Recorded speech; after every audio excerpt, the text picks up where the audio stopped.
Hey guys, welcome to physics in playground. अभी देखेंगे DNA fingerprinting. ये बहुत सालों से क्वेश्चन इस पे नहीं पूछा गया है, सिर्फ साइंटिस्ट का नाम पूछा गया था किसने डीएनए फिंगरप्रिंटिंग दिया है। एलेक जेफरे डीएनए फिंगरप्रिंटिंग दिए हैं। और जितने भी प्रैक्टिस टेस्ट हो रहे हैं वो सारा कर लेना। वो आपका टेस्ट लेने के लिए नहीं है, वो सिर्फ नाम है प्रैक्टिस टेस्ट। वो आपको सिखाने के लिए हो रहा है, ठीक है। उसमें 6 से 7 8 ऑप्शंस हैं किसी किसी क्वेश्चन में। नीट में थोड़ी आते, नीट में तो 4 ऑप्शन देते, तो वो चीज़ें हैं सारा कुछ सिखाने का। तो करेक्ट करते हो वो मतलब नहीं है, क्वेश्चन से वहाँ आपको सीखना है, उसके चारों ऑप्शंस देखने हैं और चारों ऑप्शंस एनसीईआरटी खोल करके पढ़ना। वो क्वेश्चन डायरेक्ट उठ करके आएगा, ठीक है। नीट 2021 में बहुत ज़्यादा मेहनत लगा ये सारा कुछ सेट करने में। अभी देखते हैं डीएनए फिंगरप्रिंटिंग। इसमें 4 चीज़ें याद रखना। क्या क्या याद रखना है? रेपिटेटिव डीएनए किसे कहते हैं, सैटेलाइट डीएनए कैसे कहते हैं, polymorphism in DNA sequence is the basis of genetic mapping of human genome as well as of DNA fingerprinting. तीसरा पॉइंट मतलब पॉलीमॉर्फिज्म देख लेना। 4th number variable number of tandem repeats VNTR देख लेना। 5th नंबर स्टेप्स देख लेना। और इसे घुमा फिरा करके पूछेगा कि ऐसा हुआ, यहाँ पे मर्डर हो गया, तो फिर पुलिस आई, पुलिस आकर के इन्वेस्टिगेशन करती है, तो कैसा क्या होता है, ऐसे करके क्वेश्चन आ सकता है नीट 2021 में, ठीक है।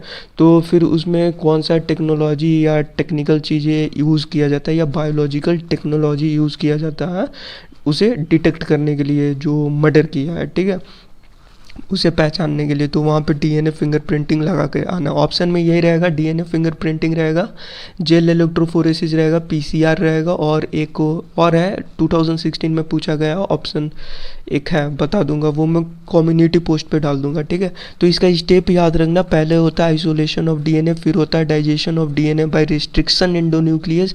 रिस्ट्रिक्शन एंडोन्यूक्लियस बायोटेक्नोलॉजी का चीज़ है, बहुत इंपॉर्टेंट है। ये क्या होता है? रिस्ट्रिक्शन एंडोन्यूक्लियस मॉलिक्यूलर सीजर होता है, ठीक है, कट लगाता है स्पेसिफिक साइट पे, और एक्सोन्यूक्लियस सीरियस से काटता है।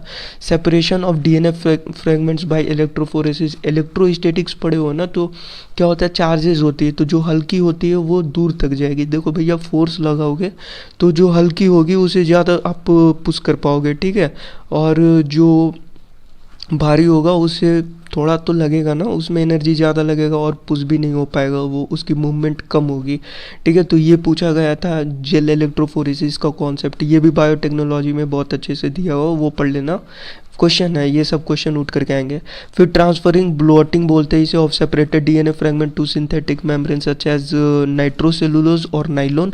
5th नंबर में hybridisation using labelled VNTR probe. And 6th number detection of hybridised DNA fragments by autoradiography, ठीक है। तो मॉलिक्यूलर बेसिस ऑफ इनहेरिटेंस का प्रैक्टिस टेस्ट करोगे तो आपको उसमें मिलेगा इस के ऊपर एक क्वेश्चन, ठीक है, तो उसे सॉल्व कर लेना। बस इतना ही है और कुछ भी नहीं है। एक बार एनसीईआरटी पढ़ लेना।